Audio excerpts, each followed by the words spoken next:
Trading এর যে কথাটা সবচেয়ে ইম্পর্টেন্ট, তুমি যদি ব্যালেন্স ধরে রেখে একটা না 30 দিন পর্যন্ত ট্রেড করতে পারো কোনো ব্যালেন্স লস না করে, তাহলে তুমি সাকসেসফুল ট্রেডার হয়ে যাবা।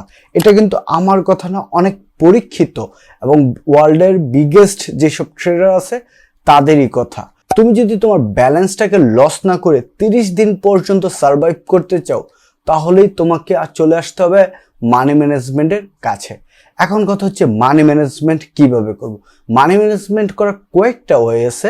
সবচেয়ে ইম্পর্টেন্ট ওয়ে হচ্ছে তুমি মানি ম্যানেজমেন্ট যখন ট্রেড নিবা তখন তোমার মাথায় সেট করে রাখতে হবে যে আমার মানি ম্যানেজমেন্ট এত, আমার স্টপ লস এত, আমার টেক প্রফিট এত, এতটা ট্রেডের পর আমি আর আজকে বা এই সেশনে কোনো ট্রেড নিব না।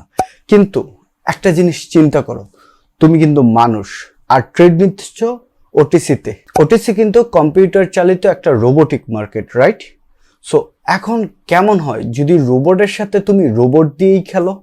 লাইক তোমার কিন্তু ইমোশন কাজ করবে, বাট একটা কম্পিউটারে বা একটা রোবটের কিন্তু কখনোই ইমোশন কাজ করে না।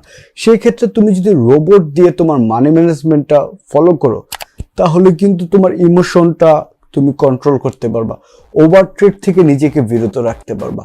সো এই কারণে মানি ম্যানেজমেন্টটা এত গুরুত্বপূর্ণ। আজকের ভিডিওতে আমি তোমাদেরকে দেখাবো কিভাবে রোবট দিয়ে তুমি তোমার মানি ম্যানেজমেন্টটা ফলো করবা, এবং এই রোবটটা আমি তোমাদেরকে সম্পূর্ণ ফ্রিতে দিয়ে দেব।